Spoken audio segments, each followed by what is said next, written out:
When we talk about attachment styles, we're usually referring to attachment patterns in John Bowlby's attachment theory. Given how these styles are often presented, the average person might assume that attachment styles are static boxes that people neatly fit into. However, attachment styles are anything but static. They're dynamic, and they evolve over time. The age of an avoidant matters because different life stages present different relationship expectations. Avoidance strategies, depending on the phase where someone is in life, will either be reinforced or they'll be challenged. Time, experience, and age can also increase emotional rigidity or allow for deeper emotional reflection. And attachment consequences compound in the form of separation, divorce, or late-stage isolation. Avoidance is fundamentally a self-protection strategy, and how it shows up depends on where someone is in their life. So, in this video, I'm going to discuss how each life's decade can significantly impact how someone's avoidant attachment style can show up in their life and their relationships within each phase, starting with the 20s, 30s, 40s, 50s, 60s, all the way up to their 70s. Now, before we get started, if you're looking for some deeper awareness on your attachment style or you're currently in no contact with an avoidant, then feel free to check out my 90-day no contact journal in the description below. It has systems and self-awareness prompts to help you heal, detach, and grow during no contact so that you can foster a more secure attachment style and understand where the relationship worked and how you can have a better one with other people in the future moving forward. Additionally, if you're looking for more one-on-one connection with me personally, then feel free to check the link in the description to book a one-on-one clarity call. I'd be happy to connect with you and answer any questions you have on your particular situation and maybe offer some guidance if I can. Now, with that said, let's go ahead and get started with an avoidant in their 20s. The main challenge for someone in their 20s with avoidant attachment style is often grappling between freedom and intimacy. Avoidants in their 20s often appear highly independent, ambitious, and very future focused. This is the stage where people are starting to discover who they are, figuring out where they fit into their world, and typically they're usually comfortable with casually dating. It's not uncommon for somebody in their 20s with an avoidant attachment style to be turned off by emotional intensity. They haven't necessarily gotten the life's experience yet to be ready for it and therefore tend to shy away from it. Thus, when it does come up in their lives in dating, they are more prone to ghosting, slow fading, or just disappearing altogether. So why avoidance works at this phase in their life is because this life stage rewards independence. Society itself is designed for people in their 20s to lean into their avoidance, to become more successful in their careers, furthering their education, to become a viable candidate to pursue the capitalist machine. So this is why you commonly see avoidant attachment in areas like the corporate workforce, and it's where that attachment style actually shines. The very educational systems that have been set up are designed to breed isolation, independence, and avoidant attachment styles. Generally speaking, for someone in their 20s, the desire to settle down isn't urgent. There isn't really much of an urgency for commitment. And because of this, peer groups often normalize short-term relationships. And so that's why you typically see somebody with an unchecked avoidant attachment style. Chances are they're probably not even aware they have an attachment style at this point at all. And so avoidance is often just typically masked as I'm just really focused on my career or my education, and I don't want anything serious right now at this point in my life because I'm so young. So when you look at it through that lens, you can't really blame an avoidant for having an avoidant attachment style because, again, most people's brains have not fully developed. They're still growing socially and they're figuring out who they are. And so when you're in an environment, both educationally and professionally, that reinforces that attachment style, it's almost normal and expected that most people would have that attachment style. That isn't necessarily excusing some of the harm avoidance can do during this phase in their life, but it at least explains it through the lens of society, the structure in which it exists within, and the expectations that are placed on people within their 20s. So now let's get on to the 30s, where avoidants typically deal with more pressure and polarization. This is the decade where the stakes are much higher for avoidants because their friends are getting married, so they're dealing with social pressure to also move forward in life. This is also a time when their long-term relationships are becoming more serious, which challenges their attachment style and the narratives they've built about themselves internally. And then on top of that, you're also dealing with the biological clocks. I'm mainly speaking to my avoidant attachment girlies out there, because this is when the biological clock conversation starts to enter the dating scene. So avoidants in their 30s often enter relationships, but because of the serious nature of those relationships due to societal pressure, those relationships often challenge them once intimacy starts to deepen. It's not uncommon as well for avoidants during this phase to experience what I call almost relationships, where these relationships were almost successful. They almost led to marriage or engagement. They almost actually became something real. And this is typically because of their attachment style, either forcing them to pull away or causing other people to leave them in the dust from a lack of growth, a lack of awareness, and a lack of change. And this is where you're going to find that a lot of avoidants in relationships struggle with vulnerability when interdependence is required, because it forces them to lean in instead of what feels natural, lean out. And so typically you're going to find that the runner-chaser dynamic is so much more common in relationships for avoidants when they're in their 30s. So for many avoidants in their 30s, this is when two possible paths typically emerge. The first path is one that leads to growth and self-awareness. Typically, this is when you're going to find that avoidants in their 30s will start to go to therapy, they'll start working on themselves, and they'll admit that they have a problem and something needs to change. This can either come from very deep intimacy that's created within the relationship, and they're willing to accept that something needs to shift, or they undergo a catalytic event such as a breakup or a significant loss that forces them to actually take a look in the mirror. Now, for avoidants who do this, they probably already have a certain level of awareness that makes this possible. There are those who may not have that same level of awareness, which leads them down the second path. And that second path is what I call the entrenchment path. It's where they often experience increased rationalization. It'll often be coined through phrases like, I just simply haven't met the one. There's a complete lack of accountability, and their ego often protects themselves from looking deeper within and almost projects relationship failures onto other people in the form of not finding the one, or this person was the problem, or they were crazy, or whatever reason they come up with.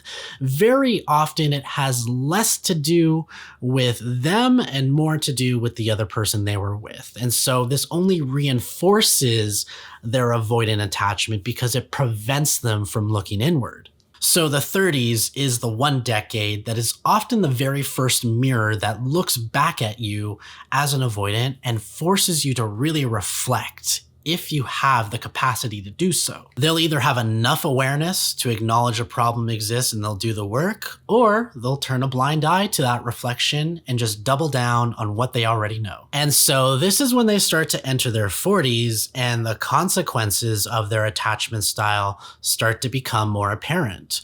Whether or not they realize they are consequences is something I'll get into near the end. But first, if you're dealing with the consequence of an avoidant and you're going through no contact with them right now, then feel free to check out my 90-day no contact journal. It can really help you detach quickly and generate a broader sense of self-awareness, not just for who you were in the relationship, but who they were. So hopefully you can avoid that type of dynamic in your future relationships. But now let's get into the 40s and the consequences that an avoidant will typically experience. By their 40s, most avoidants will either have experienced serious loss, such as a long-term relationship ending, or maybe even divorce and family fracturing. They'll also have estranged relationships by this point if they haven't done some deeper inner work. And so these relationships can be sometimes chaotic, they can be on and off, and they don't often really get that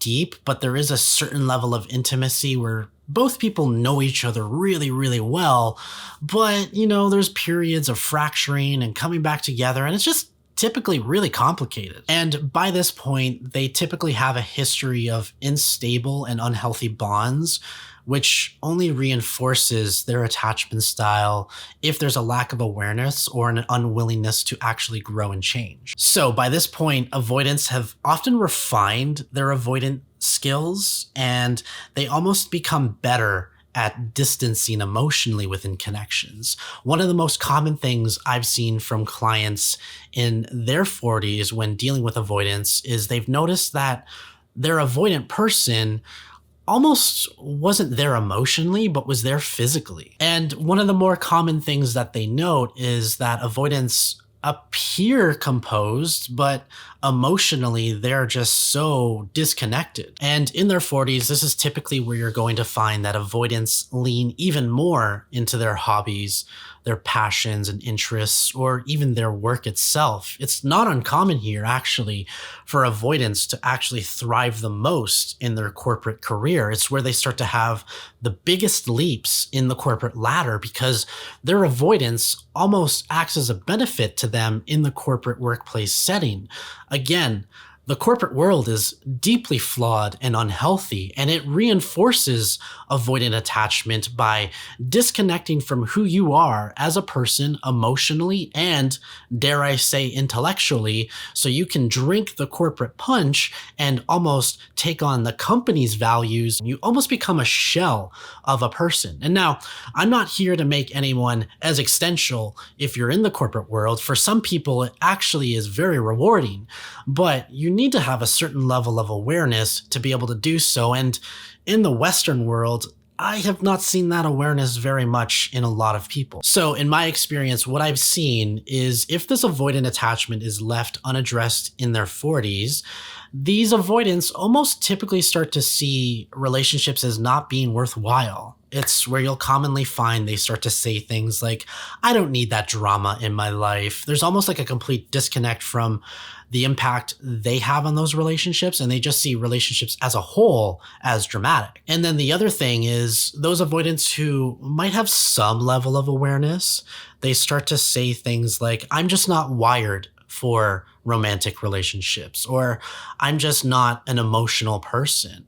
When in reality, they actually are deeply emotional. They're just so disconnected internally, and they have their own systems built up that actually prevent them from getting deeper and closer to those emotions that actually matter in the romantic context. So they almost decide at this point whether or not a relationship is worth it for them based on what experiences they've had. Again, if they've gone through divorce, can be deeply traumatic.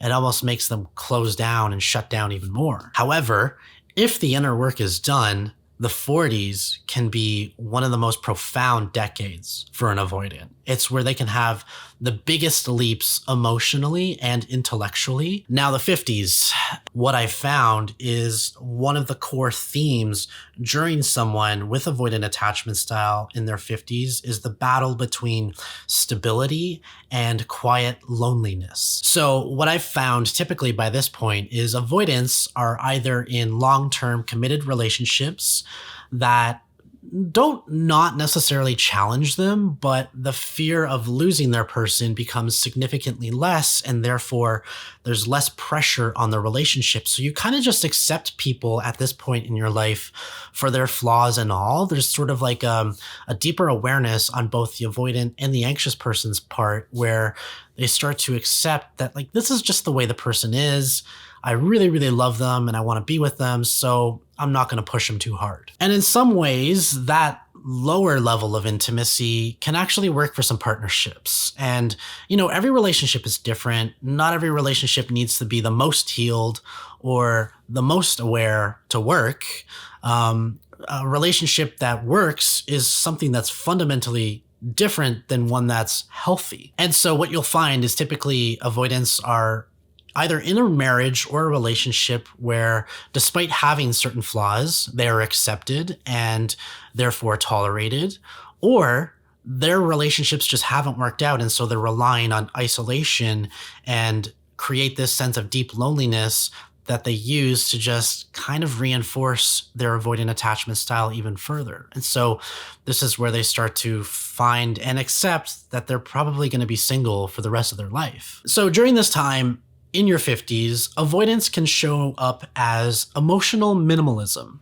This is where you find men start to become more quiet, more reserved. They might become more difficult to read, and they might not necessarily show as much emotion, right? Being in isolation, either emotionally or physically living alone, actually creates less opportunity to be expressive. Men in this phase can often become very reserved with their emotions. They almost become like the world's best poker player, where it's very difficult to read their emotions. As a result, due to the decreased opportunity to express emotionally, they might actually become more defensive to vulnerability. It doesn't necessarily mean they're more explosive. However, they may just have like lesser tolerance for it. So they just kind of grumble and walk away from a moment that requires vulnerability instead of actually leaning into it. It's where I find a lot of avoidant men in particular become very frumpy, and they just accept that, they don't need to explain themselves to anyone. It's almost like they lean into their age as a form of authority that deserves outright respect inherently, rather than, leading as someone with good character and traits and values that almost earns and deserves respect. I will say though, even though avoidance during their 50s can become more isolated, this is when their avoidance systems actually begin to soften. Let me explain. With aging, there is often a reduction in one's own ego, if they are, for lack of a better term, healthy in spirit and mind. This is when people start to deal with significant loss. They might be losing their family, their parents, their aunts and uncles. They might also be going through divorce still within this age. And additionally, this is actually a really big age for when men pass away. So as a result, a lot of avoidants during this time are starting to reconcile with factors like their age and mortality. And it's when they start to come to terms with the fact that if they don't want to be alone anymore, then maybe some things need to change. And so therefore, their ego starts to soften a little bit, their attachment walls start to come down, and they start to really take stock and inventory of their life, their experiences, and who they have around them right now in their time of maybe declining health. This is when a lot of men and women start to experience health issues, and it really forces you to take a serious look at yourself. So going into their 60s, the avoidant attachment style only grapples with their mortality awareness even more. It's where more of their friends start to pass away, their peer support network starts to decline in health, and just overall engagement as well. It's when the very relationships that they've had as avoidants start to become more sparse. So as a result, during this decade, avoidants typically go in one or two directions. They either soften, and this allows for a deeper awareness and reflection of their attachment style. And then with that, they're almost able to be more vulnerable in their relationships that they currently have, because they feel like, life is becoming short, and any day, every day is a blessing. And therefore they start to actually show up almost kinder, more patient, more understanding. And this is something I've seen, for example, with my own father during this age. When he was in his 60s, he became softer as a person. He became warmer and was more present and available. And so it's really common for avoidance during this time to soften because of how important the lasting relationships they have are to them during this stage in life. On the flip side, this is where a lot of avoidants start to harden, and this is the other path they can choose. They can almost lean into their avoidance in some ways and just accept, this is who I am. You can't teach an old dog new tricks, as the saying goes, and therefore there's very little reason to change because, again, they're grappling with age. Also, worthiness within the context of society. People start to treat you differently in your 60s, and therefore you start to question the value you provide socially and economically. You're now shifting away from period, hopefully, if you're entering into retirement, from being an economic source and driver to now being an economic receiver in the form of, say, retirement and pensions and those sorts of things. And so this really does start to challenge some avoidance minds and how they grapple with their place, not only in the greater world, but the world they've created for themselves and the relationships that that world contains. And one thing is, in their 60s, if avoidance has been largely ignored up until this point, the risk of loneliness actually increases. And I'll get into this when I talk about the 70s next, but this is where a lot of people, and surprisingly, a lot of divorces happen too. This is where a lot of people start to really question, I only have so much time left on this earth. What am I doing? Right? And so it's not uncommon for a lot of avoidants to go through a divorce in their 60s. Entering into the 70s, this is when avoidants start to grapple with their legacy. And it's almost as though their inherent childhood attachment style starts to return.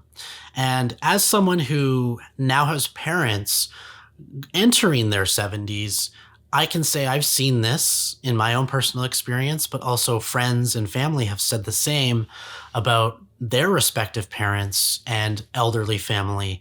When someone gets older, it's almost like they become younger. There's something about late life that reactivates early childhood attachment needs because you're starting to deal with a decline in health. You may no longer be able to take care of yourself. You may not be able to live by yourself anymore, so you need to depend on other people. And what I've found is people who are avoidant in their 70s tend to have a harder time accepting help from their family.